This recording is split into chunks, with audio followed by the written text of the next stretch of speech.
Ladies and gentlemen, welcome to Cast Ice, the podcast that explores the great big wild world of tabletop gaming that exists today.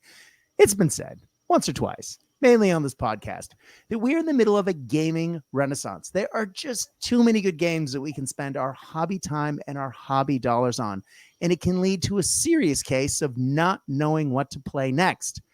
And I guess that's the purpose of this podcast. It's to dig into the games that my guests and I enjoy playing, to talk about big industry events, and to talk to the people who create these games. Now, if you can see the giant grin jackhammered into my face, you will know just how happy I am to record this episode. And if you're listening, you would have definitely seen the thumbnail and know what's coming.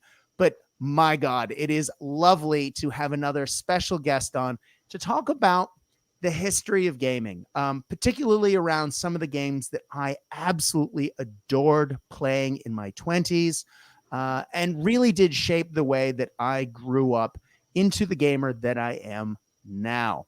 Now, in the past, of course, we had Papa Rick on, Rick Priestley, to talk about the history of Warhammer 40,000 from Rogue Trader up to and the beginning and a little bit through second edition for Warhammer 40,000. We also talked about War Master and a variety of other games. Now, this man that is our guest today was recommended by Rick as the man to continue the story, because we have had so many requests from you, the listener, and now the viewer, to continue to talk through some of the lore and the history of some of Games Workshop's big games, because like it or not, and I know that some people don't and some people do, Games Workshop is a big part of today's modern gaming industry. And in the 90s, they were the big show, and they probably still are. Joining us today is a man who has written some of my favorite bolt action supplements for Warlord games. Of course, I'm talking about the Soviet Union book. I'm talking about Empires in Flames. He has written Blood Red Skies. He has co-written Strontium Dog, Judge Dredd, Slain. But these are just a few of the things he's done recently. He's worked as part of a development team for writing lore and stories for video games. He's a successful novelist for Black Library. And God, that doesn't even get into the thousands, it seems, of games he was a part of when he was a big name in the Games Workshop game studio. Of course, I am talking about the man with the most impressive facial hair in second ed and third ed Warhammer 40,000. I'm talking about the Overfiend himself, Andy Chambers. Welcome to Cast Dice. How are you? Embarrassed now. Hi, Brad. I have no facial hair for you today. I'm sorry about that. Oh, Andy, the pictures, if you just Google you, and oh my God, it is glorious. But it took me back. And I for years, I thought you were part of the development team for Rogue Trader because, and please don't kill me for saying this, your facial hair and your hair matched. I have the look. Right. Yeah. Yes. Well, belonged in that picture in the back of the Rogue Trader book where everyone was jazzed up and had a little and heretics. I did fit in. It's true, but I didn't start at Games Workshop. Well, not in the design studio until 1990, which was after they'd done Rogue Trader, as I'm sure Rick told you. Yes, that's right. But you started like Rick in mail order. How did you get started? Before we get to even the days as a troll, let's reel it back a little bit further. Andy, what got you? Okay, further back. Further back. You are from Nottingham. So you are from, as what you've referred to in the past as the lead belt. I've heard you say this before. What got you into gaming and what led you to the big empire? Okay. When I was young, very young, like a kid, my dad had in his youth been into modeling aircraft. He used to build like balsa wood aircraft, flyable ones. But a few of the ones he did were also done up like there was a Hurricane, there was a Sopwith Camel that he'd built years before, and he had them hung on my bedroom ceiling as a kid. And I blamed that for sparking my initial interest, which did kind of stick. And then it got into like Airfix models, Airfix kits, and then playing games with Airfix tanks and little men and so on. That then branched into, because God bless him, my dad also got me a subscription to Military Modeler magazine. Oh yeah, there you go. Which is a very staid publication, you know, a lot of stuff about Napoleonic cuirassiers and things like that in it. But occasionally they'd do battle reports as well, and a bit of wargaming content, and through those I sort of start to learn a bit more about gaming. And there'd be adverts in the back, and it, you know, this is like late 70s, early 80s, and at that time, fantasy and science fiction, you know, it was starting to expand past the point where it isn't just Jason and the Argonauts, you know, it is actually, you know, some miniatures are available. This strange game called Dungeons and Dragons, which was starting to get popular. That in turn led me to going to various like lead toy soldier shops, of which one of them was Asgard Miniatures, which is based in Nottingham. Because for whatever reason, there are several. It's kind of sprung up around Nottingham, around the Midlands, and Asgard was right in the middle of Nottingham. So I went down there with my mate, you know, 12 years old, something like that, one time, and they were all hairy and mean, and they scared my mate away. But I kind of stuck overall. I liked it. I really liked what they were selling. You know, it was wild and interesting and exciting to me, like nothing had been apart from perhaps Thunderbirds and Captain Scarlet up until that point. So, and because, oh God, yeah, I mean, I think might even be talking, no, Star Wars had been out for a little while at that point. Anyway, very early days. And because of that, I mixed with a much older crowd of guys. Jez Goodwin was working for them as miniatures designer for a while there. Another guy called Nick Bibby, who doesn't do miniatures design anymore. He does big bronze sculptures these days, but he was very well known in the 80s and 90s for his miniatures design. And it's just mixing in that whole crowd. Through them, as I literally grew up in that environment, some of them went and worked at Games Workshop at different times. One of the guys wound up running their mail order out at Chewton Street in Eastwood, which is like a little townlet just outside Nottingham. And he kind of hawked for extra pairs of hands, mail order trolls, to help out around Christmas, because obviously they had a big rush on around there. So I worked as a mail order troll for about 6 months, quit, went back again like the following year, I think it was, did a bit more time then. But in the course of that, some of the people that I was working with at mail order had actually graduated up and got jobs at the studio. So I kind of had it's all about who you know. So I had some ears on the ground, and I'd got into Rogue Trader a lot, which hadn't actually been a thing when I was working in mail order, and Adeptus Titanicus in particular over that period. And there was a release of Solo Titans, as they were called on the blister packs, what we know as Knights nowadays. However, there were no rules for them, which was unusual, because Games Workshop, even back then, were very careful about, usually if they release miniatures, they release rules to go with them. It was part of the package as far as they were concerned. It's one of the things I liked about them. But there were no rules for Solo Titans, so I was like, with the surety of youth, I wrote an article, sort of like statting them out. I tried to make it very much like a White Dwarf article of the period, and, you know, put little quotes in and stuff like that, and wrote a bit of background as well. So it wasn't just rules. And I sent it in, and in the hopes they would like it and publish it, basically. And they asked me to come in. Again, it was in the middle of Nottingham, so it was only a bus journey. And basically they liked it enough to get me to come in for a couple of weeks to finish the article off. In that couple of weeks, I started off, so it's March 1990. And the whole reason I'd set this ball in motion is that I'd heard that Jervis Johnson, who wrote the Adeptus Titanicus stuff, wasn't around. The first day I was there, he was back.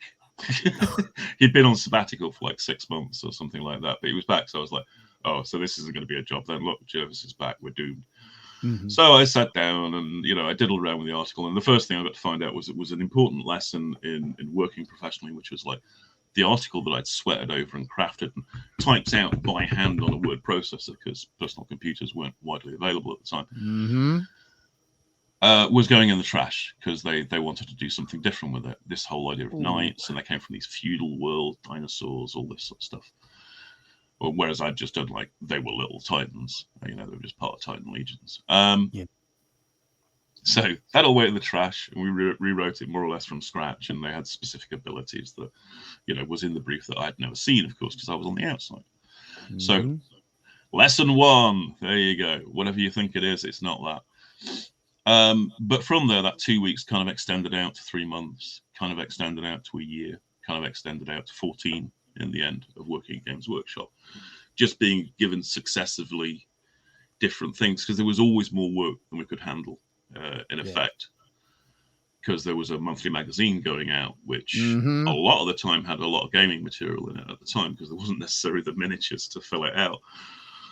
And then on top of that, of course, there were supplements and army books. And as we developed going through Warhammer 4th edition was where it started, this idea of doing army books for each successive army. I mean, in the previous one, Warhammer 3rd edition, there'd only been like an army book which covered all of the armies. That's right. But clearly Rick had learned from that was a terrible way of doing things and massively complicated, and it was actually a lot better on many different levels, not just because it was a lot of work, but also because most people don't care about 90% of the content of the book that you're trying to sell them. They want to know about their chosen army. So he came up with this idea of doing army books, which went down very, very well. The first kind of like big job I had, well, outside of White Dwarf job that I did, was working on the High Elves book for 4th. That's right. And which was great because I got to work with Jez Goodwin directly, and William King, who wrote the Gothic and Felix books and so forth. And he did all the background stuff, and Jez obviously did the art and the design, and I did the rulesy bits. Is really what it came down to. Nice. Put together the army list, did the stat lines, all that sort of stuff.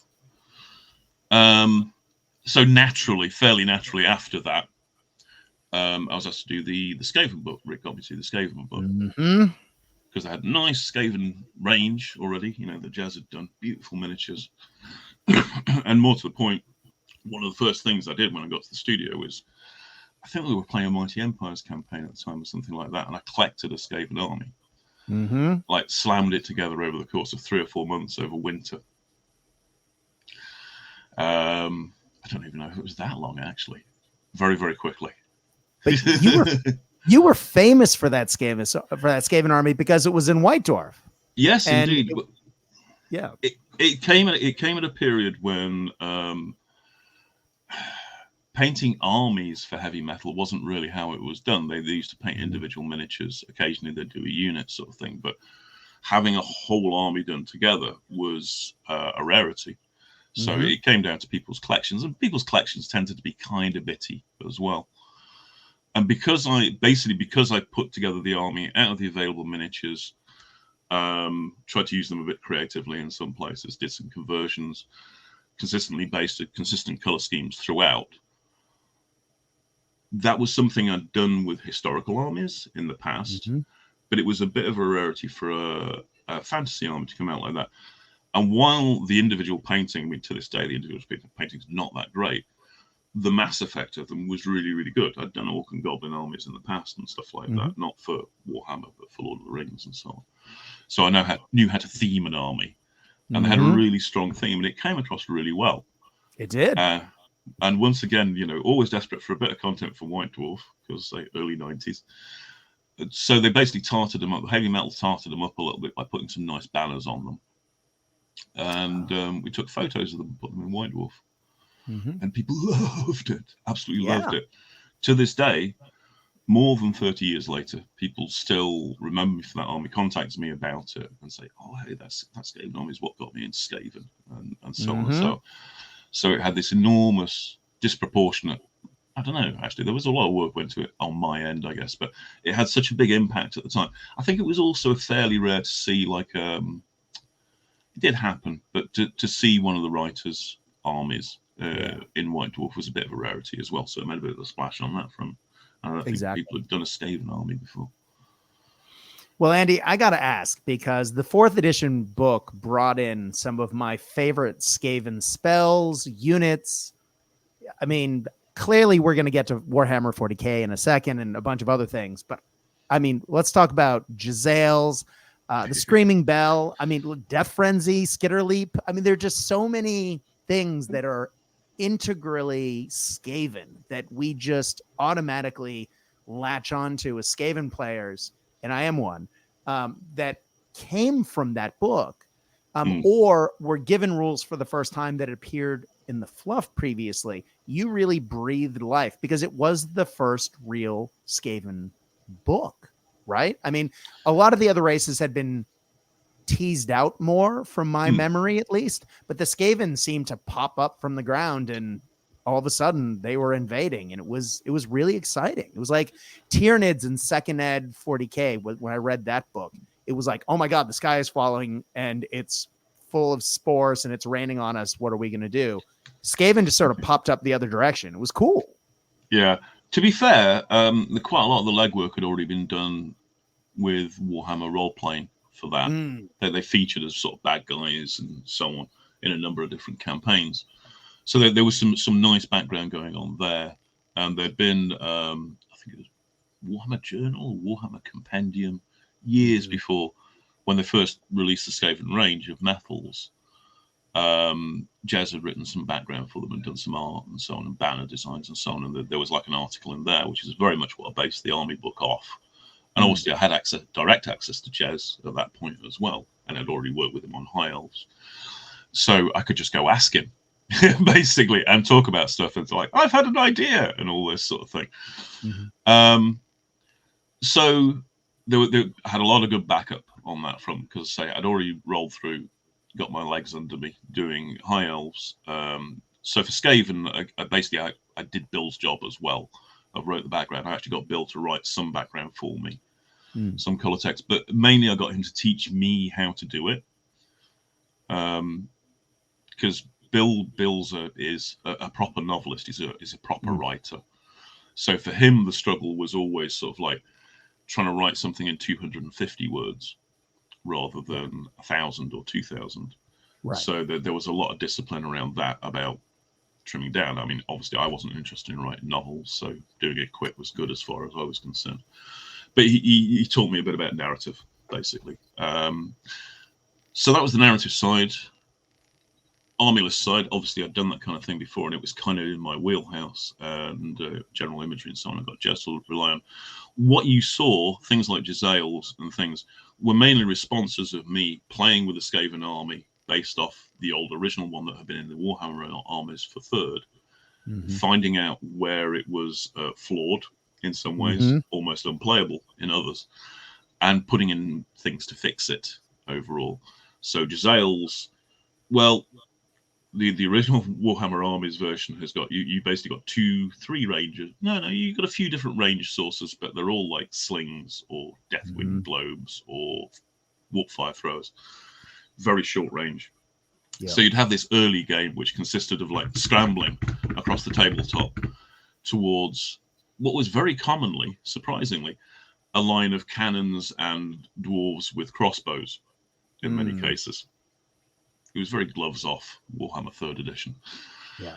So, A, that was a bit dull because you had nothing to do offensively in that time, and B, you really needed something to shoot back with. So, I conceived of having something with a bit longer range, and Giselles were already present. There was a very nice character model with a Giselle in one hand and stuff like that. And there's a few with wheel-lock pistols and stuff. So it was just an extrapolation. I talked to Jez about it. Giselles, yeah, cool. Plus, it's a cool name. So we put in like a sniper unit in effect for them. I mean, I played around. I've even still got an Empire cannon that's painted up to be a Skaven captured cannon and things like that. That desperate for things to fire back with. So that was Giselles. What else did you mention? Skitter Leap and Death Frenzy. Yes. Same issue. A lot of time spent slogging along, getting missiled to death. How can you short circuit it? Spells. I'd also worked on Warhammer Battle Magic, so I'd done all the different colors of magic for Warhammer. So very comfortable with putting in a new school of magic for them entirely, because they didn't really fit too well into any of the others, or none of the others gave them what they needed, more to the point. Yeah. And I could make it 13 spells and all this sort of stuff and tie it in. So I did. But But of those, well, warp lightning's pretty important as well, because again, it scratches that itch of range offensive that isn't units of bowmen. But Skittle Leap and Death Frenzy, they're a combo pair to basically take one unit in your army, like throw them into the middle of the enemy army to cause as much trouble and then as possible. Go crazy, and go crazy before they inevitably die. And that's absolutely what it was in there for. And it remains to this day, I see, because it is kind of a bit of a necessity for a non-missile, non-cavalry army like Skaven. Because while they were individually on foot, reasonably quick, it was a long way to go from your baseline to their baseline if they weren't coming out to play. So I needed solutions for that, really, which is what all those things are about. But that's why you as a player respond well to them, because they actually scratch an itch that you didn't even know you had before collecting the army, or perhaps you did, and they scratch that itch. Now, I do want to know, though, do you still have the famous, infamous Andy Skaven army? Yes, I do. Yes, I do. Nice. It's in this very room, actually. It's in cases, but that's because I haven't got glass cabinets in here yet. I love the optimism. Yes. One day it will go back on display. Well, one day it will go. I'll open those cases and see if anything's left of it. I opened them not so long ago. Actually, they're mostly intact. Now, you came into the studio. We've talked a little bit about the games, obviously, you've worked on, but as far as jumping into 40K, you slid in at the end of Rogue Trader, and you were working on second edition as it came out, and you worked on Dark Imperium. Am I getting that right? Yeah. Rick got me in. I don't think I did an awful lot on Warhammer 40,000 prior to it. No. I say I was mostly doing stuff to do with Space Marine, was the main thing I was busy on early on. But obviously that's very 40K related. Yep. When it came time to do second edition, because I was like rules guy and established I have a basic understanding of mathematics and rules, Rick pulled me in to help with producing the 40K second edition box, like the starter box set, the classic one with the orcs and the Marines on the cover, and the cardboard orc dreadnought, and the cardboard orc dreadnought. Yeah, that was my idea.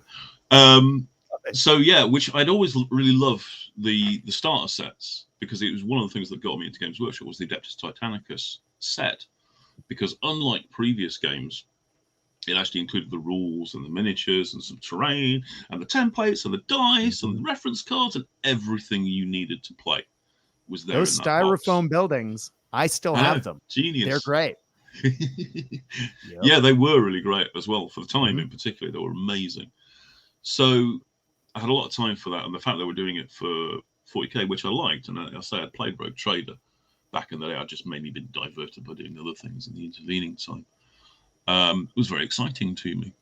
So basically, for the starter set game, I wrote the bulk of the rules, pulled together all the stuff that had come out through White Dwarf and the various sort of compendiums and stuff, chapter approved as well, that have been produced for Rogue Trader. List, because Rogue Trader started out as basically a role-playing game, and then as Rick talked about, it was just piled on top, army list upon article in White Dwarf upon expansion. And the game, I mean, I came in with that game, and I just remember feverishly hunting down every single issue of White Dwarf I could get my grubby paws on, because everything you needed was there, and you had to pull these scraps together, and you'd walk around with this giant box of books just to be able to play a game. Yeah, that was one of the primary motivations in doing second edition, was to try and drag all that information together. Because it got to the point where there were several different books with extra, and then not little optional bits of rules, but like core rules, things like the Overwatch rules and things like that, were all in different places. The vehicle rules were often a different place because they revamped them through White Dwarf and all that stuff. So it was like plastic transparencies that you put over the outline of the vehicle. I played. I was there. Yeah, crazy times. Yeah, they were. Yeah, we'll return to that later when we get to third. So there was a lot of different stuff in different places. So I was tasked with pulling it all together into like a cohesive rule book, or rule book, and dealing with some of it in different ways is the way I decided to do it, because clearly it needed a bit of corralling in general. Yeah. The whole kind of like wild pick your own army list. Hey, I've showed up with nothing but a 50-inch radius rad missile had to go, because the reason there were so many books out there and so many different articles and so on, people didn't want a role-playing game overall, a GM'd experience. That's a lot of fun and great narrative if you've got someone to do it. What most people had and what most people achieve is themselves, their army, an opponent, their army. And they needed to know how to play a game under those circumstances, not with somebody else there to help everything move along. So it had to become a lot more of a kind of like competitive confrontational game, which is kind of like what Warhammer was by that point anyway. So it wasn't a huge transition to go between the two.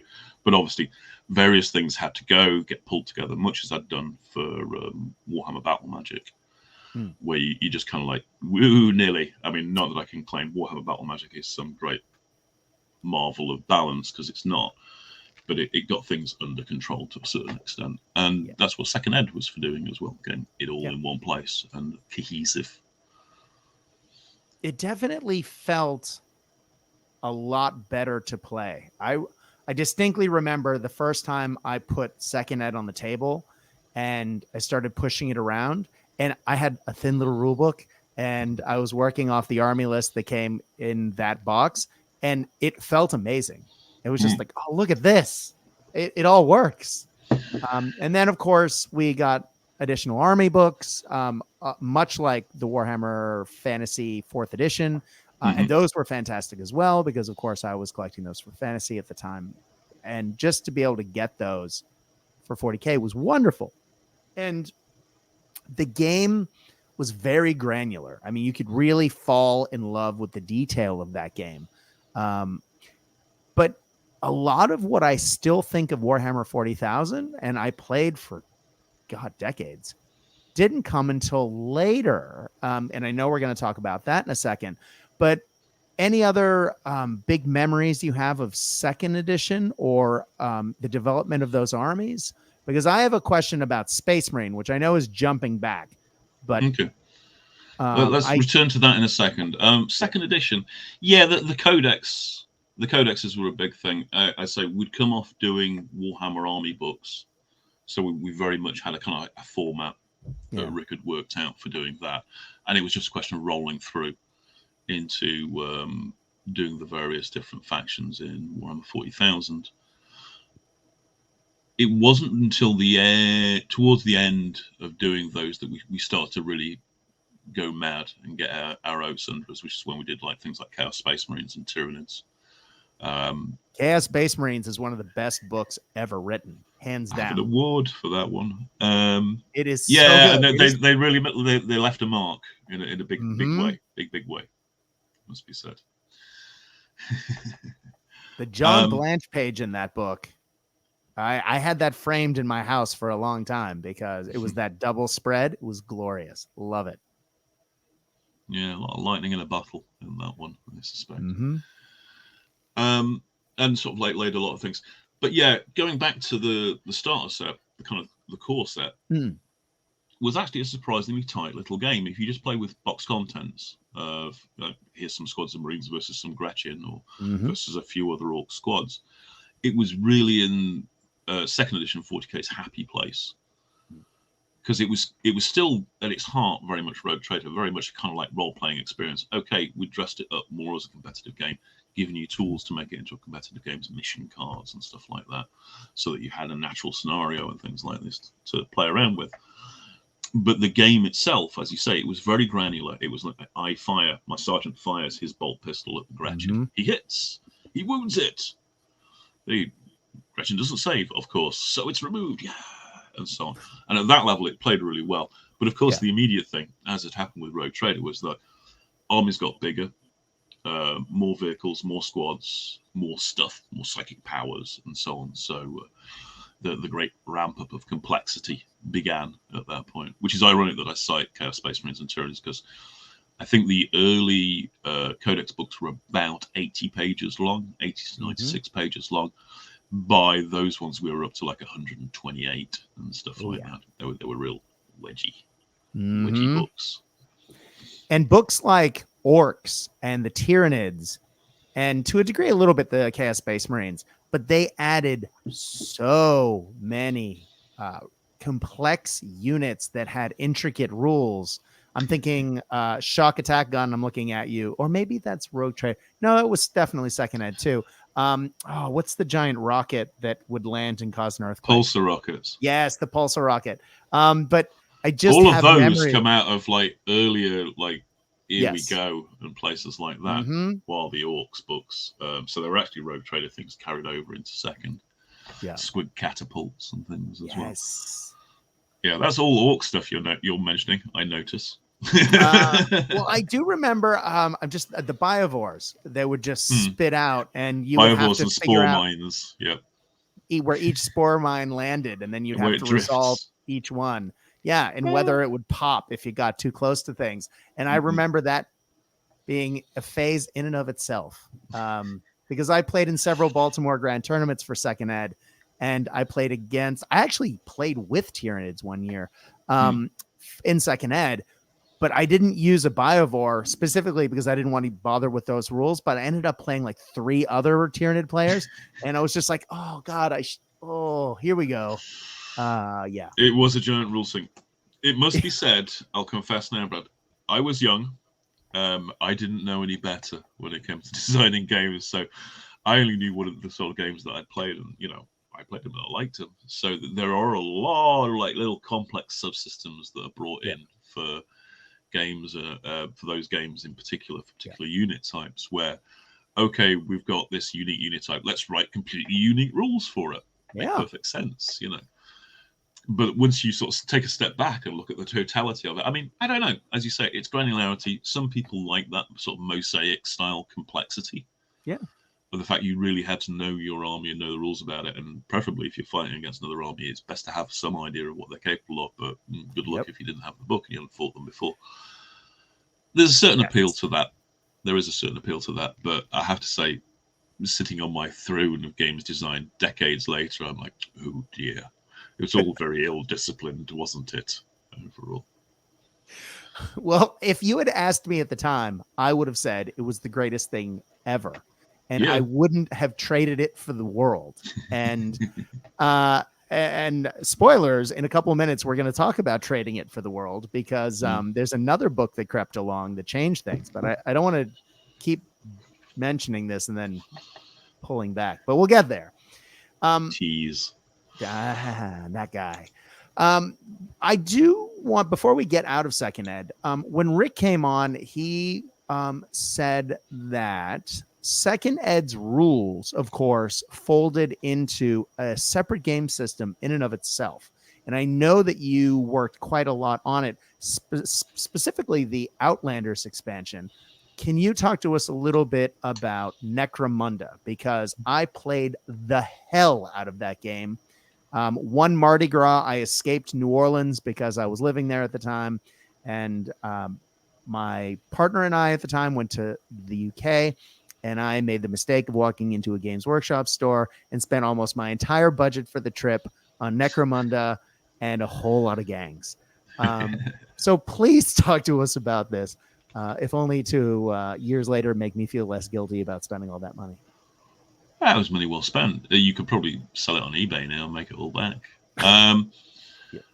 Necromunda, I forget exactly when we did it in relationship. Shortly after second edition 40k. At the time, Tom Kirby had bought out Brian Ansell and was now in control of Games Workshop, and he was busy ringing in the changes, opening up a lot more stores was his main thrust. But as part of like making it more appealing to potential shareholders in the future, because he got his eye on going public, he wanted, the diktat came down that we needed to do 2 big box games a year. Previously, we'd kind of done one around Christmas time. Yeah. And it had been, Warhammer 4th or second edition 40k. Now we needed to do 2. So clearly that wasn't going to cut it anymore. So we started doing other games as well. And an idea that had been floating around forever, since before I started the studio, under the name of Confrontation, was this idea of like doing a gang game.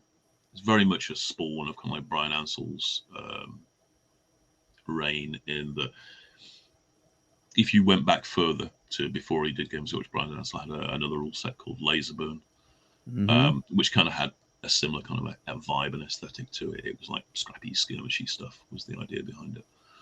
And that had been developed up, and some background had been written, and art had been done for doing a game based off of Laserburn and its ilk, to be published through White Dwarf, I think it was initially. Never went in, never got used, partially because, and I know this because I ran some games of Confrontation with Jervis, like demo games of them at an early games day in Derby, is because the game was more or less unplayable. Yeah. Having played some of the things they put in White Dwarf, the miniatures were amazing, and I owned a bunch of them, but wow. Yeah, it didn't feel good. No. So when we're sort of like, oh crap, now we need to do 2 big box games a year, of course, Rick, being a bright spark, remembered all that. I think he still had scars from it, frankly, trying to get Brian's rules to work. But he remembered all that and went, well, why don't we put together 2nd edition 40k rules as they stand now with that concept and come up with a game of like, hive gangs duking it out. And he roped me in once again to handle the rules side of it. He wrote the backgroundy side of it. And we did gang lists and so on. And Jez had designed a bunch of different gang house styles, which were very distinctive, really helpful as well. And we did separate gang lists for them as well. And we'd just come a few years before, Jervis had been doing Blood Bowl. Again, I'm not sure which edition it was, like 4th or 5th edition Blood Bowl, I can't remember. Anyway, as part of doing that, he'd run a campaign, a league, several leagues. So we had a lot of kind of like, and with development of your players and all this sort of stuff, and that worked brilliantly. Everyone had a great time playing in the Blood Bowl League, and it had been really, really popular around the studio because we used to, play stuff at the studio, post stuff up in the tea room, all this kind of stuff. So we knew we were onto something good with that. And basically, we hooked in what we knew from Blood Bowl and what we knew from 2nd edition 40k, and made the bastard love child of them both, and that was Necromunda, which was really, really good. And again, we knew we were onto something good because we ran a studio campaign for Necromunda, posting stuff up in the tea room, having a league table, all this sort of stuff. And it was really popular again. People really liked playing it. And again, we got a lot of like on-the-ground feedback for what we were doing in developing the game from that, and just good ideas for later. A lot of stuff that we stashed away for Outlanders. And it was a big hit. And yeah, I basically got to fly doing Outlanders solo as a supplement for it, where it introduced like Redemptionists, which ironically are another Laserburn thing. And, were they? Yeah, the Redemptionists. Well, originally they're actually nicked out of a French comic book by Philippe Drouillet called Lone Sloan, Delirious, and they're a faction in there called Redemptionists. And if you look at the original Laserburn miniatures, you can tell they're just a direct. Yeah, I'm not going to say anything more than that, actually. I yeah, don't want to be too mean. They're very inspired by that artwork, clearly, and it was very inspirational. To be fair, everything was a bit fast and loose back then. What can I tell you? But I'd always liked the concept of them. Yeah, of these kind of red priests who burned out heresy and all this sort of stuff. And it's like, it sounded very Imperium to me. So lob them in. Scavies was always on the card. Scavies and Muties as well. What else did we do? Spirers, that's right. We wanted a noble gang. And in the original Confrontation, this concept, this brat gang. Yes. Which didn't feel like it fit too well with the way we'd taken Necromunda, because it had gone very kind of like, it was almost post-apocalyptic in the roots of the hive sort of a thing. So that didn't feel like it fit too well, but the idea of like crossing that with Predator or something like that, where they don their hunting suit and go and hunt the paws sort of thing, that sounded appealing. So we did them as kind of like knockoff superheroes, basically. It's the Batman, no, and so forth. It's the Bat. Yeah. So they could come and beat on poor people, very superhero like. Mm-hmm. So yeah, we had a lot of fun with Outlanders as well. In the end, That's I remember. awesome. Was that it? Just the three different game types? Oh no, we did Ratskins as well. Yeah, there you go. And there was also, did Mad Donna appear in that, or was she in the? She wasn't in the core game. I don't honestly remember. She was in one of them. I think she might have been in the core. But yeah, Mad Donna Atlantic, and a few other characters. I know we did a bunch of special characters for Outlanders, but I feel like there was some in Necromunda itself as well. Yeah. Not quite sure on the split there. I could look, but I'm not going to. Yeah, exactly. I'm sure people will rush to come and tell you. They'll go, actually, I think you'll find. I'm sure people are yelling at the TV right now. How can you not remember? They're literally on a train or driving, yelling at their windscreen. Yeah. I'm sorry, folks. We were doing a lot of stuff very quickly in defense. Exactly. It kind of blurs into each other after a while. Well, speaking of tea rooms, I will segue, or I will digress into a little tangent for 10 seconds, only because I know the people involved, and I think you might think it's funny. John Stollard, now owner of Warlord Games, then acting CEO of the U.S., I was terrified of him, and my boss had quit during the Christmas season, so I had to work for John directly, which, if you're the lowest of the low on the sales ladder, is terrifying, where you have to report to the CEO daily. So I reported to him, and we got to know each other a little, over time. And I stupidly challenged him to a game of Warhammer 40,000, at which point he said, I don't do that sort of thing, which I thought was hilarious at the time. But I eventually used my fledgling sales skills, and I talked him into a game of 40K. He didn't own an army.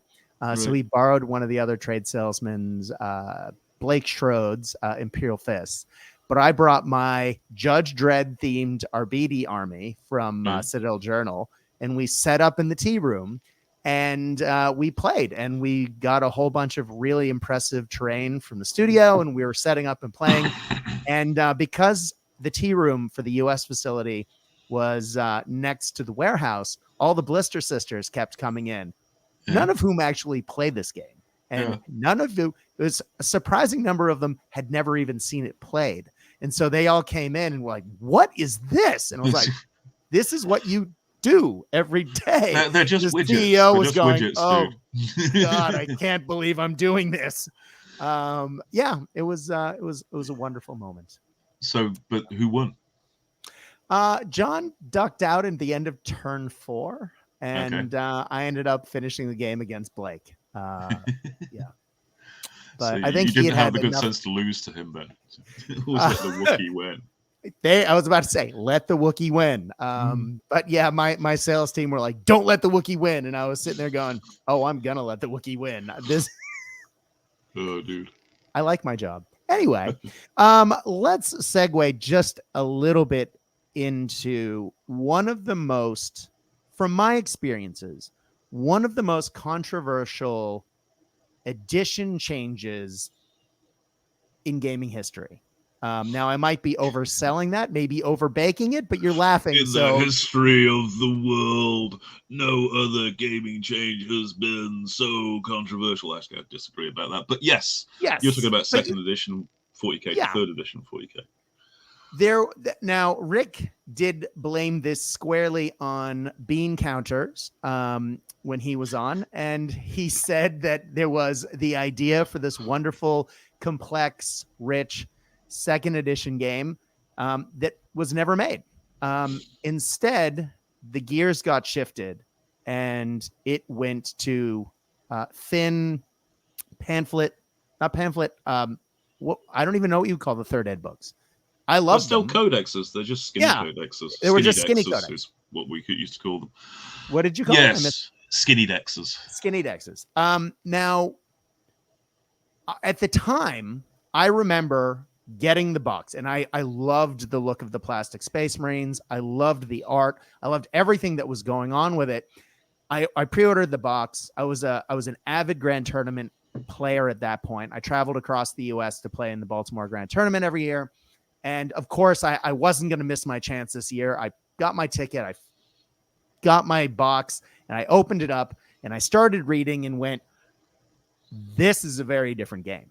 And my first thought was, oh, wow, this is different. And it was a total change. But living in New Orleans, there wasn't really the chance to play that often, because at the time there wasn't a Games Workshop store there like there is now. And there, people were drinking and having fun, and they weren't really painting toy soldiers. So my big gaming weekend every year was to go to the Grand Tournament. So I painted a new army. I went to the Grand Tournament, never having played third. And I basically learned while I pushed models around a tabletop, had read the rules back to front a bunch of times. Not a terrible way to learn, it must be said. Oh, yeah.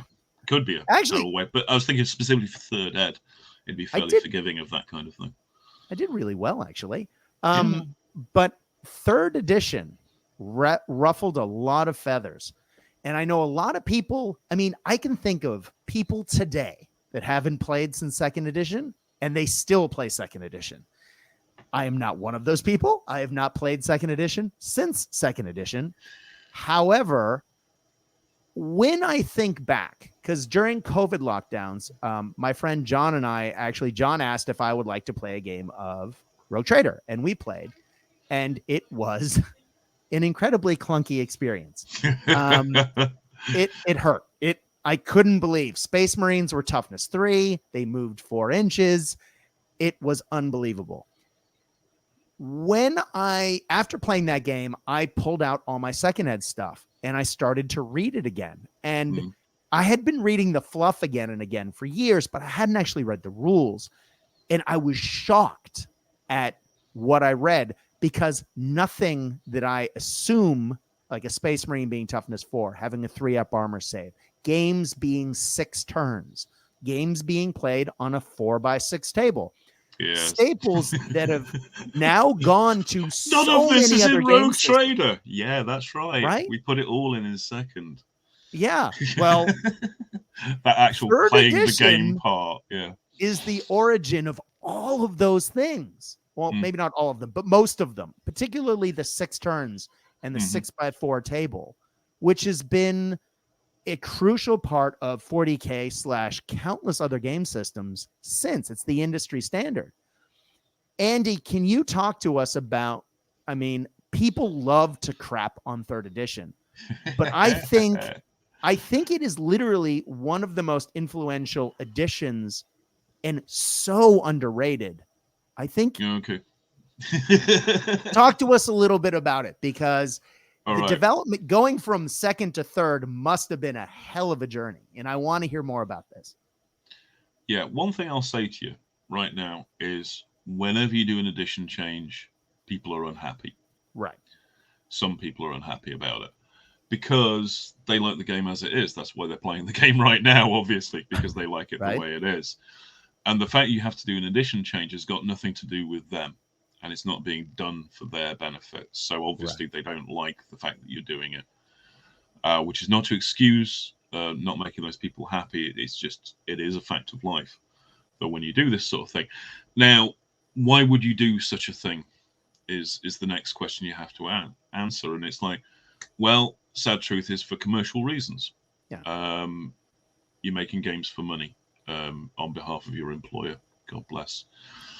And I mentioned before that second edition had mainly been a process of taking what had been in Rogue Trader and what had been published subsequent to that to make it into a playable tabletop, sort of like competitive game rather than a role-playing game, getting it all into one place and getting it sort of like marching in step with each other. So it all built towards thing and it didn't go in different directions all over the place. Second edition patted all that together. The reason we needed to do that was because most people that played second edition were just having, head-to-head games. They didn't want a huge amount of extra homework to do to figure out what the scenario was. Yeah. Over the course of second edition, it became clearer and clearer that people were playing with bigger and bigger armies. Partially because more stuff was available, and as stuff became available, people collected it and added it to their army. That didn't mean they took out anything that was already there. They just had more stuff and played with more stuff. And more armies became available as well. You mentioned LBTs and all this sort of stuff. So because we did spin-off armies and things like that, we had a lot of fun with it. Lots of fun. And over the course of an edition, this just happens with games. They get more and more bloated. I always use the analogy of like it's a pyramid on its point. You know, the bigger it gets, the more unstable it becomes. And eventually you get to a point where you either have to shore it up or build a different pyramid. Right. As we approached third edition, it was clear it was coming down the pike, because at this point we've been doing 2 games a year for years. Third edition was coming up, and I'd assumed we would be shoring it up, doing what we'd done with second edition to move into third, and take out some of the slightly crazier stuff, get things working under systems and things like that. But actually, there'd been a big call that I didn't know about that Rick did, because he had to deal with that end of things from retail to simplify the game down and make it play faster.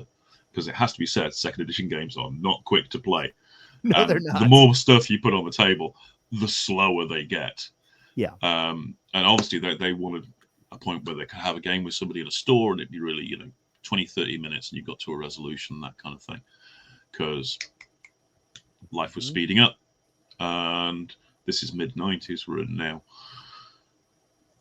So Rick had gone through and sort of like murdered a lot of his darlings from second before he even talked to me about it. And kind of like, we did a game playing under the third edition rules that he'd come up with.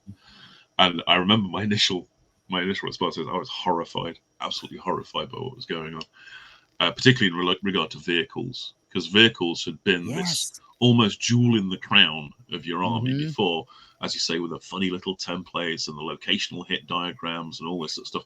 There was a lot of time and energy lavished onto vehicles in the old system because they were super expensive. To buy one and put it in your army, not just in points, but in like real world money, was a big investment, because there were very few plastic vehicles at the time. A lot of them were like metal or plastic with loads of metal extra bits clamped onto them. So they were a major investment. Dreadnoughts and stuff like that, super expensive. So they were really treated as something special. Whereas what Rick had done in third, he'd stripped it right back down to just armor values and a damage roll. I don't even know if we had glancing hits at that point. We might not have done. So I was like, what do you mean you shoot my war buggy? You don't have to find out whether you hit the gunner or not, and all this sort of stuff. And the AP system, I think he'd come up with that at that point as well. So rather than, but that I could get behind that more, because modifiers are kind of the devil, and I'd very much turned against them. And when I say modifiers, I mean -1, -2. Add this to your die roll, take that off. Every step that you do like that adds a tiny bit of extra brain processing power that's needed as you're playing through the game, and it slows it down. Tiny amount, but incrementally, and they build up over the course of the game. That's one of the things that actually makes games longer, is having modifiers. So he'd killed modifiers, and I was kind of glad to see those go, but I was a bit horrified by the build, the way that the vehicles are being treated and so forth. But this was the way forward, because the standard size army that people were using at that point for second edition was like 3 times the size of what we'd really designed the game for. And God bless them, people still play under those conditions because they love it, like you. And as you mentioned, people have gone back to it to this day, because they love the granularity, and they love the kind of like the wacky narratives that you can get from the tank explodes, its turret flies off, it lands on your war boss, all that kind of stuff. It's funny, because I know old seasoned players who've gone back to second edition because that gives them what they want. But there was a vast number of people that wanted to be able to play a game to a conclusion within about an hour and a half. And that meant that there had to be some sacrifices made just for practical purposes. So that was kind of the core philosophy behind it, was to make the game more viable for bigger armies. Now, there's a nakedly commercial reasoning behind that from Games Workshop's perspective of like, hey, we don't want your army to be full, or you to stop buying things because you have your full army. We want you to be able to play with as much as you like. So that was going on there. But actually underneath that naked commercialism, there's something that's good for gamers, because gamers are a wide spectrum of people. Some people like complex games. Some people don't. Some people are just there to paint the miniatures, really, and they can kind of push them around the tabletop for a bit of fun. But if it's not fun, they'll lose interest, and they might lose interest in playing at all.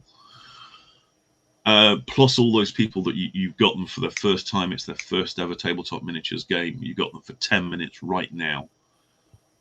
How can you get their heads into the game and get them to see what you're offering is this massive world to come and enjoy and explore, as long as you don't trip them up in the first 5 minutes with too many modifiers. Yeah. So there were a lot of practical concerns that went into it. Some of them commercial, some of them actual design decisions of like making, let's face it, objectively a better game all round. Maybe not for the specific things you want, but in a general sense, a better game that went into third.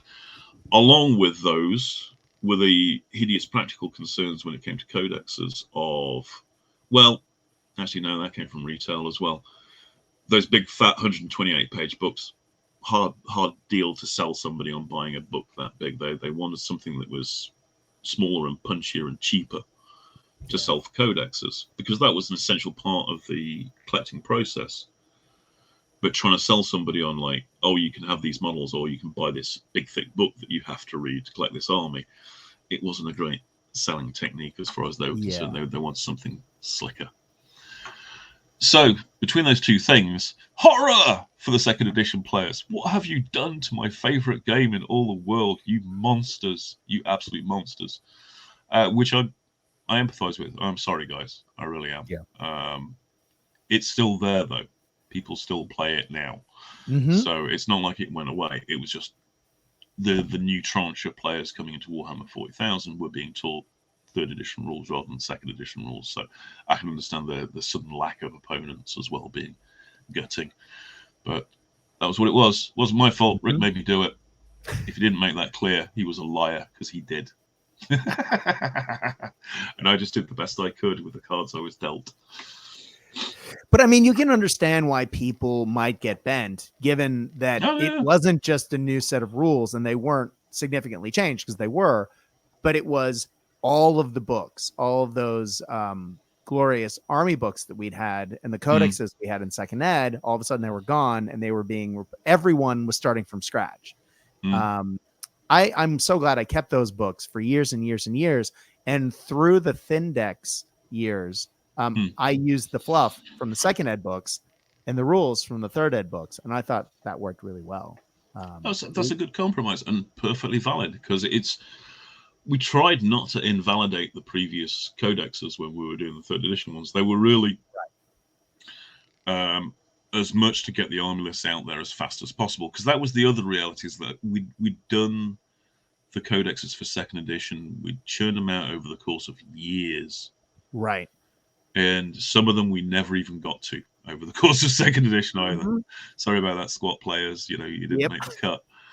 So we knew that with changing edition, and it was sufficient of a mechanical change, that you needed to have new army lists out. And we actually did a pretty good set to go in third edition.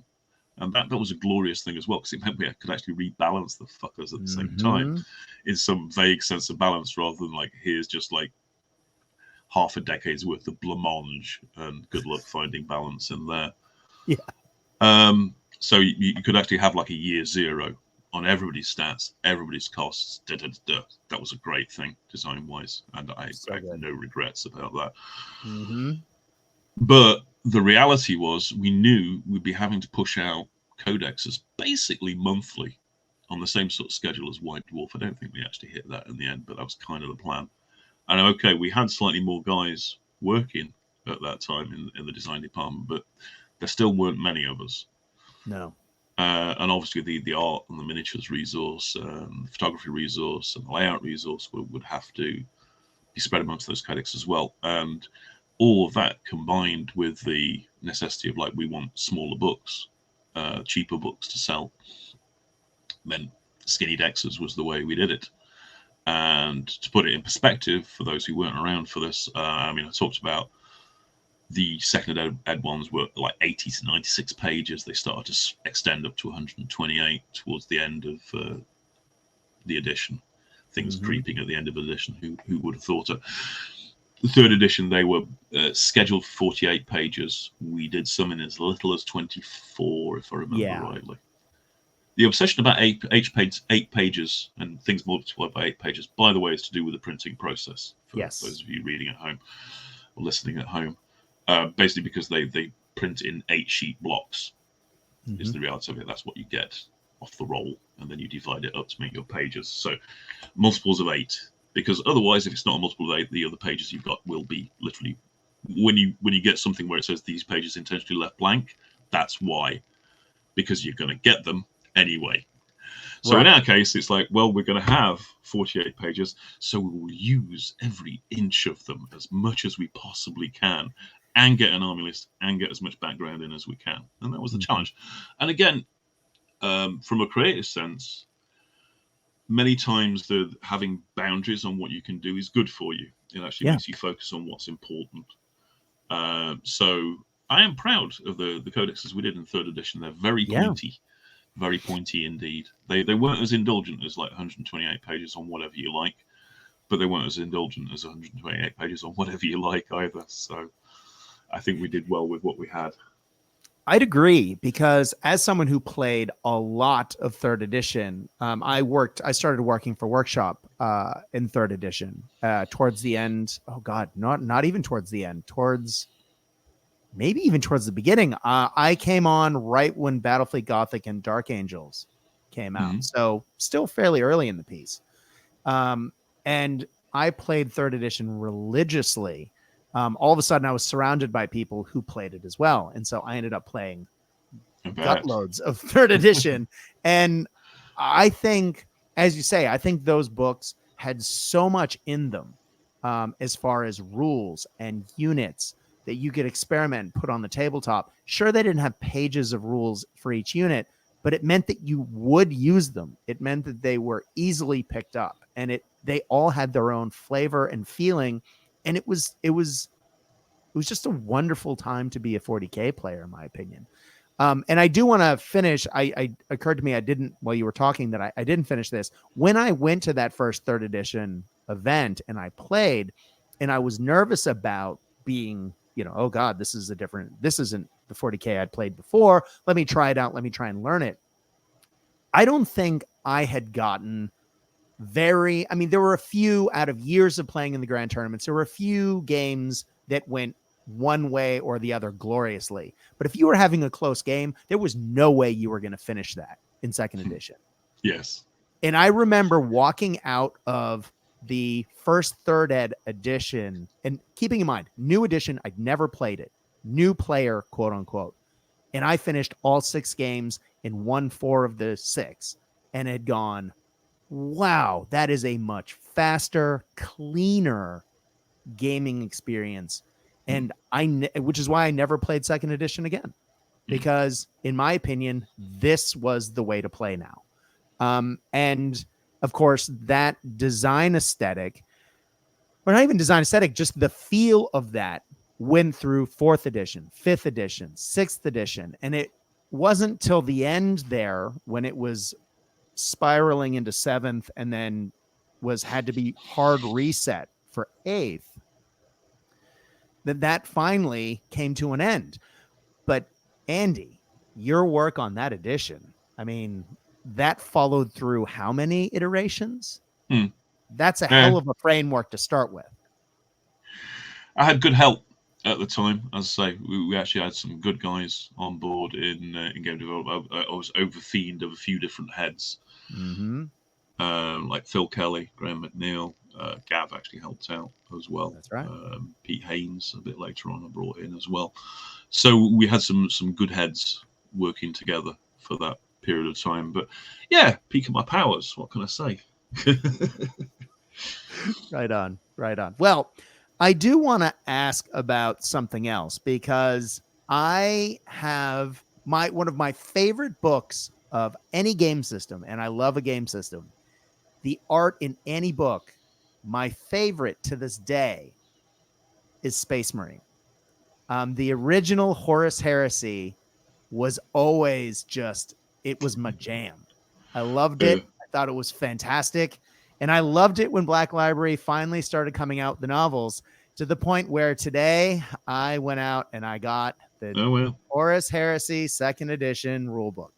I haven't played Warhammer 40,000 since 6th edition, so I'm going to give it a go and see what happens. But Andy, as someone who was part of the team that came up with, I know that Horus Heresy was originally, I believe, mentioned in White Dwarf. And I think Rick it's talked Realm about of Chaos. It's Realm of Chaos. It's originally mentioned. Oh, that's right. That's right. When you were working on Space Marine, a lot of what we know now of Horus Heresy solidified into what it is, as far as how many chapters there were, what their names were. Although some of the colors changed. I'm thinking of, what is it? World Eaters were black, and I can't remember it all. Dark Angels famously were black at the time, right? And they didn't change to dark green until later. Which I don't think we ever actually explained, or maybe they have these days. They probably have. I want to talk to you about that in a second. Not the Dark Angels, but not explaining things. For you, what is it like? Again, you worked on Space Marine. You were part of the team that kind of developed the Horus Heresy into what it became.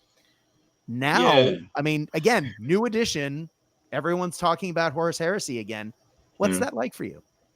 It's kind of hilarious because, I mean, I'm sure you've heard the story by now about why they picked up on Horus Heresy for promoting Adeptus Titanicus. It was originally, and then it kind of spilled into Space Marine. It was because they could only afford to make one Titan. That's right. So a civil war with different colored Titans on both sides, but with fundamentally the same kit, made perfect sense at that point. And as I say, Realm of Chaos, Slaves of Darkness, I think it is, has got a couple of paragraphs, basically 2 or 3 paragraphs about the Horus Heresy. And there's another quote somewhere, I think possibly in Rogue Trader or 2, that kind of like references it. Because Rick, bless him, is an archaeologist by education.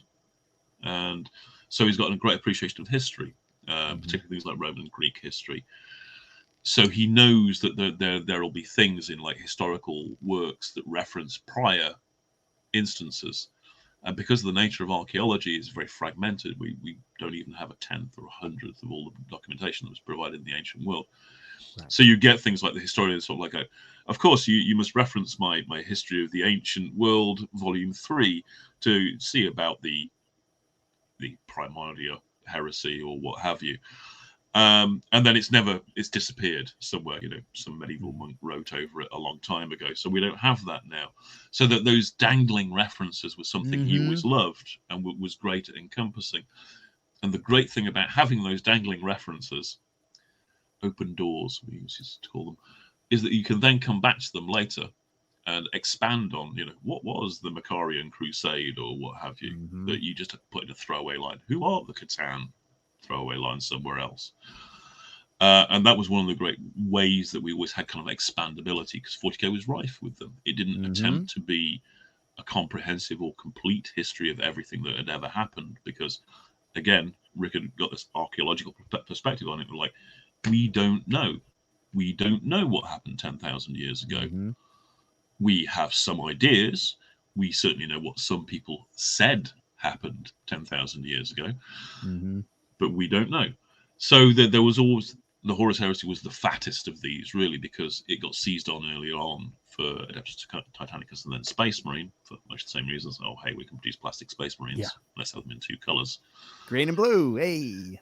But it seemed like a great natural point to say, why is the Imperium the way it is today? The Emperor was, almost killed and locked into the Golden Throne at that time. I'm not even sure it's mentioned why the Emperor is in the Golden Throne in Rogue Trader, but we kind of, I think it was Bill King, hit on that kind of like logical sequence of events as once he started dealing with the Horus Heresy. Of like, because that would be the culmination, the high point of the narrative, this clash between 2 titans,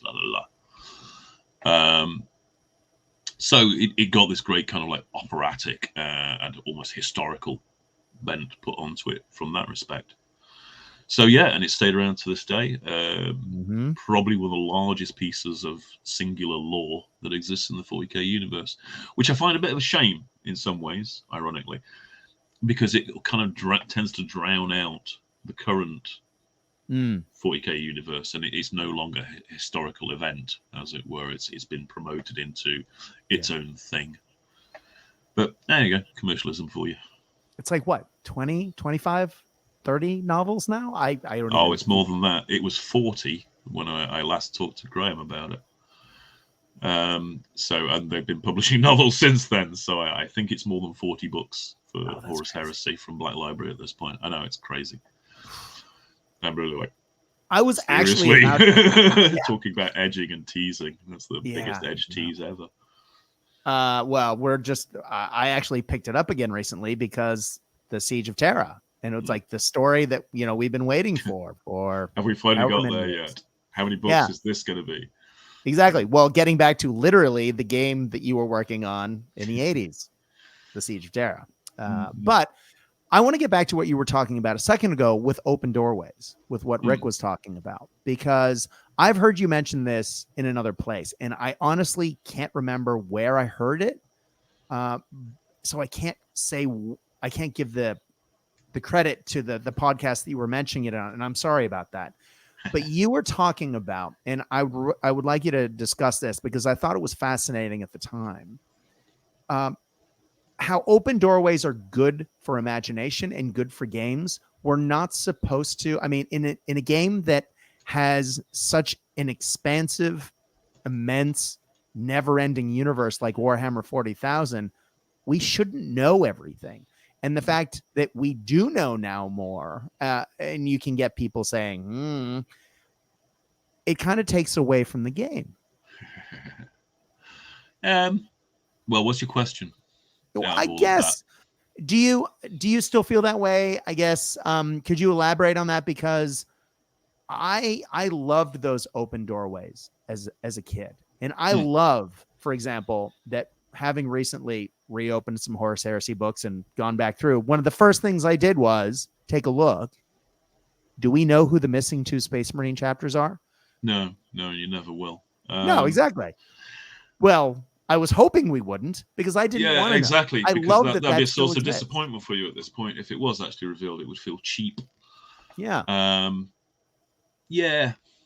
What can I say?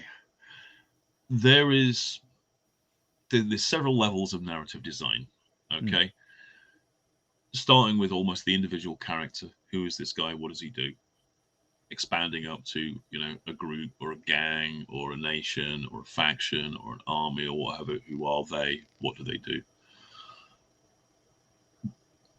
In most of those circumstances, you don't want too many mysteries. It gets annoying. Who is this guy? Don't try and be mysterious about it. Just tell me. You can build the mystery a little bit, but you need to follow through at some point. Same applies to groups and factions and so on to a large extent as well. The bigger you get, though, the less, as you say, you're willing to accept that you possibly know everything. By the time you get up to an entire galaxy and an entire slice of 10,000 years and more of history, you've already got some willingness to appreciate the fact that you can't know everything about the universe. Nobody would expect you to know everything about the universe. And really all we were doing was leaning into that as like, it is huge. Yes, it's absolutely huge. It is unknowable.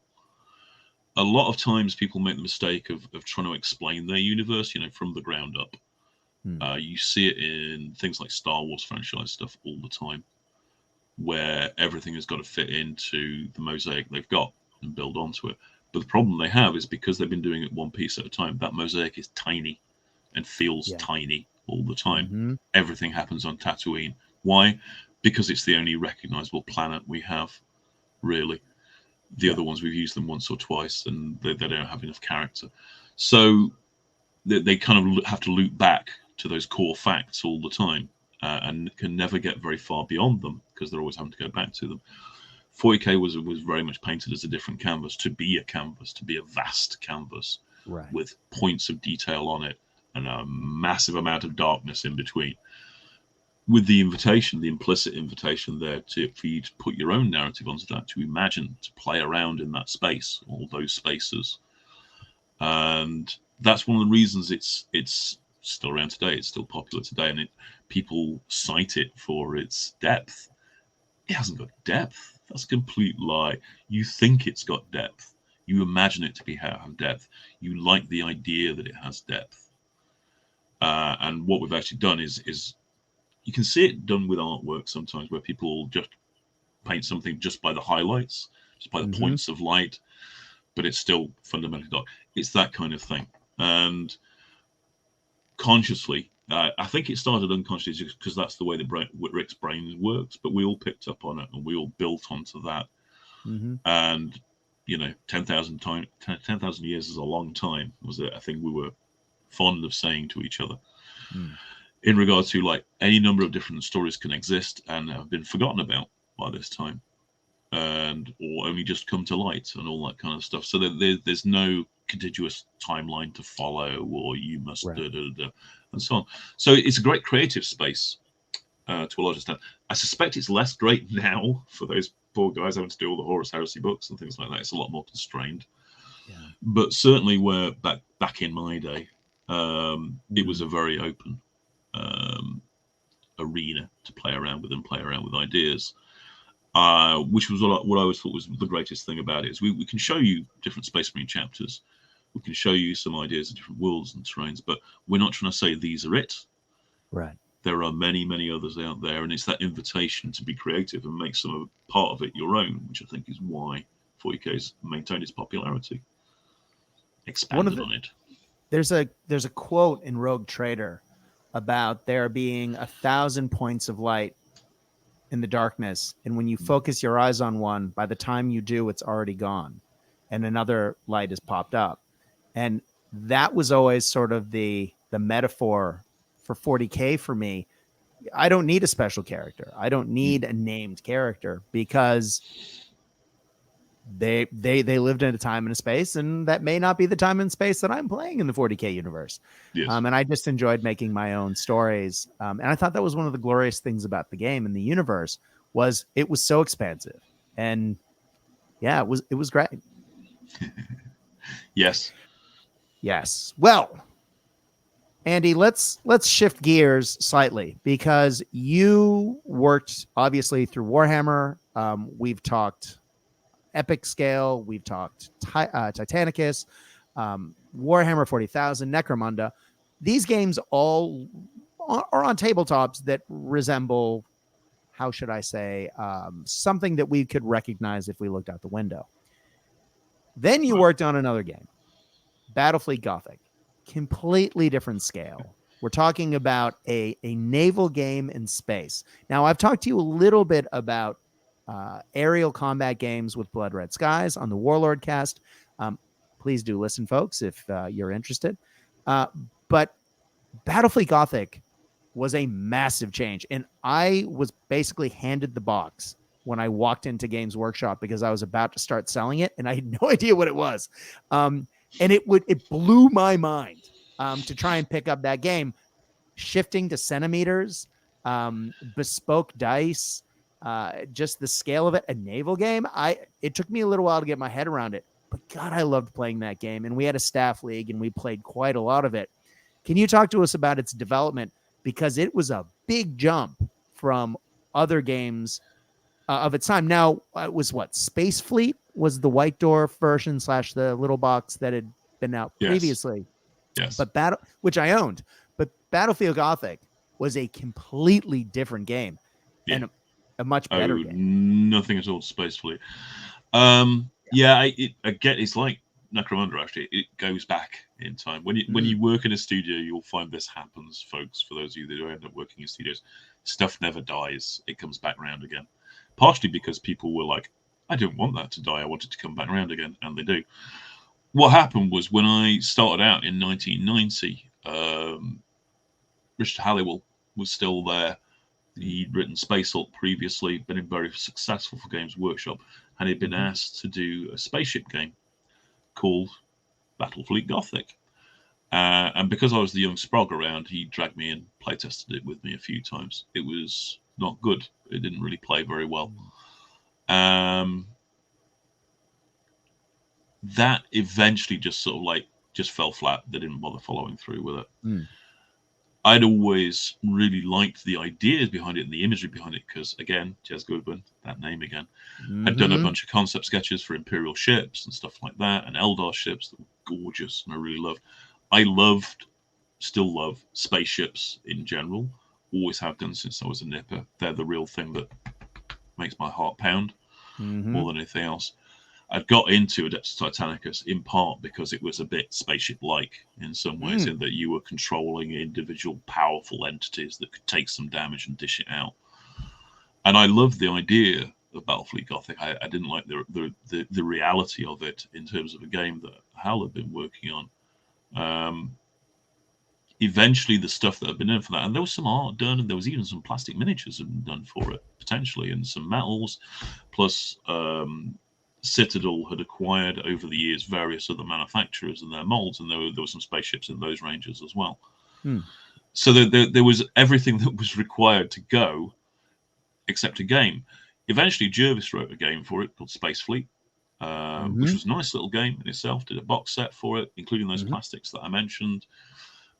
Did some extra stuff through White Dwarf. I did some extra stuff for it through White Dwarf as well. I didn't particularly like it as a game myself because it was played on a grid, which Hal's original game was on a grid as well. So I think to a certain extent it was Jervis taking the ideas that Hal had got and reworking them to something more practical. But it wasn't. It was too much of a board game for my tastes. I was very much a tabletop miniatures guy. So I started thinking about how to do a tabletop game. I don't know, 96, 97, somewhere around there, maybe a bit earlier. No, it must have been a bit earlier than that, thinking about it. I used to do all kinds of cut and shut, slam together mock-up models. I did some mock-up models of the ships, including one that's basically built around a stick of wood to make it big enough so it was like this big. Nice. And I started playing around with some systems just in my own time at home. The original system made for it weirdly was card based, but that didn't get very far. And what I eventually did is took the epic 40,000 rules that we'd just done and said, well, all right, what if I did a spaceship game kind of based on those? And that was my start point. So it's actually based off Epic 40,000 more than anything else mechanically. But I sawed various bits off it and hammered other bits until they fit, basically, and came up with what turned out to be a fairly playable little game. Yeah. And touted it through White Dwarf at one point, just put some rules up for it for people who fancied playing a tabletop game. Got good response for that, tweaked it in response to that. And as Rick's let me know these days, we were coming to the end of that 2 box games a year period. Tom Kirby had felt that we'd made enough of a mark by that point. So it was either going to be the last or close to the last. And he knew, because I'd been touting it around at workshop, that I had Battlefleet Gothic as a game, sort of like, or a set of rules at least, ready to go. So he greenlit it, and I got to do that, which was the first time for me I actually got to do a game kind of like off my own back, rather than, oh, hey, Andy, make this edition of 40k work, or what have you. I got to kind of like originate it and follow it all the way through, which was really, really great. And we had a lot of fun doing it. Gav worked very closely with me on it. I got Jervis to help out as well. And we had a rare old time. And again, like second edition of 40k, people are still playing it. It's actually been enjoying a real resurgence recently because of 3D printing, because people can make the ships for it, and there are a hell of a lot of 3D STLs apparently for it out there. So I keep seeing stuff in my feed for Battlefleet Gothic, and people have been writing new fleet lists and cleaning up the old rules and all this sort of stuff. So maintain its popularity. Which, looking back, there are some things I would do differently, always, as a designer there always is, but it definitely gets more right than it does wrong as a game. So, that was a big win for me. Well, probably one of the proudest of my games designs, I think, was Battlefleet Gothic. The whole package was just wonderful. The art, Wayne England did some lovely art for it as well. Now, I would say that was coming towards the end of your time at Workshop, but it wasn't. You had many more years there, because that was what, 99? I think so, yeah. I think it came out in 98 or 99, something like that. So yeah, it was. I think the thing that you're feeling is that changeover that I just mentioned. Is because after that, Workshop went on to the just one big box game a year. It wouldn't be too long after that they picked up the Lord of the Rings license, so that would become part of the rotation of 3. At which point, obviously, everything Warhammer related, and to a certain extent 40k related stuff, got suppressed a bit, because there's only so many hours in the day, there's only so many pairs of hands to work on things. So a lot got drawn into Lord of the Rings. So there was a kind of a shift after doing Battlefleet Gothic, and so it was a high point for me. We did do, if I remember rightly, we did the Armageddon campaign and the Eye of Terror campaign after that. You did, and that was the first time we met. Was Games Workshop headquarters, and you gave me 60 seconds in heaven with the Eye of Terror campaign book, and answered a few of my dumb questions. Thank you very much for that. For years, it was one of those things. For years, I got to say, I got to meet Andy Chambers. It's very exciting. Don't be too proud. It's not that much of a rarity. I just want to go back, actually, and mention one thing about both Space Marine and Battlefleet Gothic and their role in the whole enchilada that is 40k. What both of those managed to represent was an opportunity to take a step back and look at the metaverse, as it were, in more detail than you otherwise would have got if it was purely a 28mm tabletop game. True. And very much found this when I was working on 2nd and 3rd edition 40k. Is I already had this massive grounding in the rest of the universe and the other races in particular, because I've been working on the Space Marine supplements. So I did Orc and Swat Warlords, and I did Renegades and all this sort of stuff. So, which meant that basically you had to do not only, say, Eldar or what have you, but also what their war machines were and what their artillery looked like, and have an idea of how they worked strategically on the battlefield and tactically, and all this working out that kind of doesn't really bear on a tabletop skirmish game. Right. But it does bear on a larger field. And the same with spaceships as well. Once you start to apply that kind of knowledge into how spaceships work. And it was this idea that the whole of the universe started to lock together a little bit more in terms of how everything worked. It meant that it developed in ways that it didn't have to. And again, this is the trip up you get with things like movie IPs, and to a certain extent PC game IPs as well. Sorry, digital game IPs. They tend to focus only on what they need. Yeah, we need to know about this character. We need to know about the street he lives on, the town he lives in. Maybe you don't need to know about the country. You certainly don't need to know about the world. So you don't get to hear about the world, because that's not the eyes you're looking through. Yeah. But for a gamer, a collector who wants to revel in that universe, the fact that there are other aspects of it are covered. And Necromunda did this to a certain extent. Like, how do hive cities work? What are they like? Every role-playing game has to do this to a certain extent, of like depicting the world in a more general sense.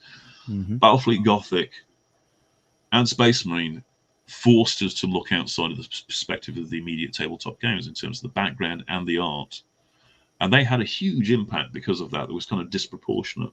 And I often feel like, basically commercially, once again, we come back to the commercial side of things like small scales, things like spaceships, it's not as profitable as 28mm, well, 32mm as they are now, miniatures.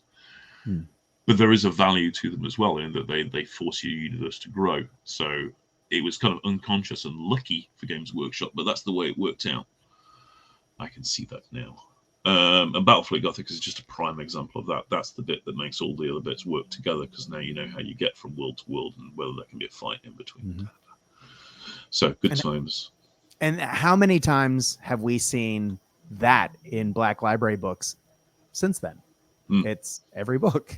I mean, I suppose it was mentioned previous to that, but the intricacies of the combat and how everything worked wasn't there until Battlefleet Gothic, not properly.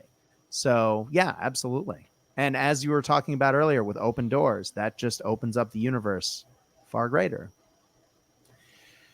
Andy, I think that takes us full circle. Mm. Thank you so much for coming on. It has been a wonderful trip down memory lane, and it's just been great to reminisce about some of my favorite games and favorite years of gaming. It's just been a pleasure as always to have you on. Thank you. Thank you for giving me the opportunity to talk. People are always like, "Oh, thank you for coming on." It's like I'm just an old fart that is still designs game in my, in my dotage. So it gives me a chance to get out there into the world, tell my stories. I remember when. And this was where we all had to wear an onion on our belts, etc. So thank you for the opportunity. Always great pleasure talking to you, Brad.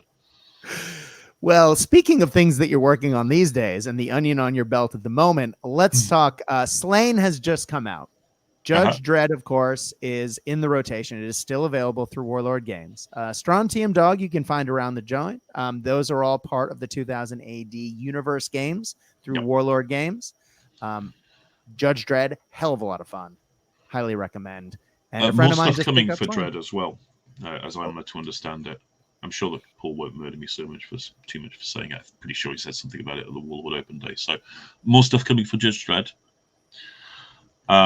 He did also, because I would be really careful not to say it, myself and Gav have already written out an ABC Warriors game as well, using the same rule set, same universe, so that it can interplay with the others. Because of COVID and stuff, we're kind of lagging behind on the releases, so you're just getting Slain now, even though we wrote Slain like 2 years ago. But ABC Warriors is there on the blocks, waiting to go for once Slain's moved along, and then the Judge Dredd extras have moved along, and then ABC Warriors, and then after that we get to look at perhaps doing another one, which will be great because I really enjoy doing 2000 AD games.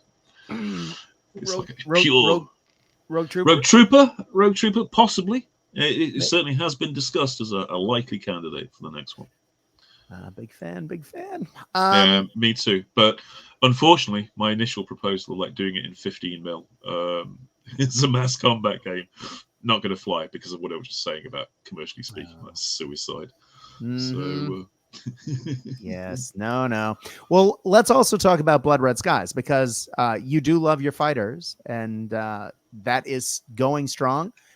We're on to a second box set as far as the Midway box set, and there's a lot of, the Ops deck just came out for that, as well as a whole lot of resin fighters, and there's more to come. So you guys, you have games that are currently out and about and on tabletops all over the place, still in it. I love it. Yes. Yeah, I worked it out at one point. I think it's still true. I average one kind of box game every 2 years throughout my entire 32-year career. So it's not quite thousands, but if it feels like there's a lot of them, that's why. Well, because there's a lot of them.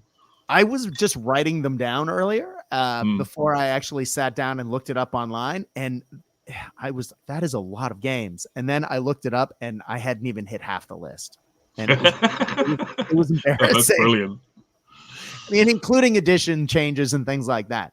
But you have been in a lot of places and had your fingers in a lot of pies, and I'm thankful that you did, because I have enjoyed many of the things that you've done. Thank you very much. I just want to finally say a big shout out to everyone out there with imposter syndrome. You can talk about my achievements like that, but no, I still feel like I'm lazy and useless. So must strive, must do more, prove myself. It's like, really? You don't feel you're proving yourself? No. I'm going to rewind 30 seconds where you said in 32 years you've done on average a box game every 2 years. 16 games. Yes, that is not lazy in anyone's. I know you can tell me that, do the maths and so forth, and I can look at them and go like, okay, that seems like a lot. I think it's a classic one of the, it doesn't feel like work to me. It does sometimes, but in general, I love what I do. I'm blessed in that regard, so I just count myself lucky. Anyway, I'm rattling on unnecessarily long. I'll let you go now. Okay. Ladies and gentlemen, thank you very much for listening to this episode. As I said earlier, I have had tons of feedback of folks wanting me. It seems about once a year I go back and take a look down memory lane at some of the games that I loved, and talking to some of the folks who made them. And we've been very lucky to have Rick and now Andy on. And thank you for all the requests. These are personally some of my favorite episodes of Cast Dice to do, because they take me back to happy days and just wonderful moments on the tabletop. But guys, again, that wouldn't happen without all the requests. Thank you so much for everyone who's checked out the new format. This episode is also airing on YouTube. You can see Andy's pretty face and you can see my face, which is great for radio. And you can see pictures of different things as I start to play around with the formatting of the show. If you have any requests going forward, sneers, jeers, abuses, or anything else you'd like to share, heck, you have something nice to say, please go to Cast Dice, CASTDICE, on Facebook. You're guaranteed a response. My name is Brad. Hi. You will definitely hear back from me. Just remember, I do occasionally sleep, and I do live in Australia, so it might take a few hours. Other than that, though, when I start talking about my sleeping habits, it's definitely time to go with what my buddy Casey always says, which is, when you are playing the games that we know and love, I hope that your dice roll hot. I hope your beverages are cold. But more than that, we at Cast Dice hope that you are having fun. Stay safe out there, guys. Good night.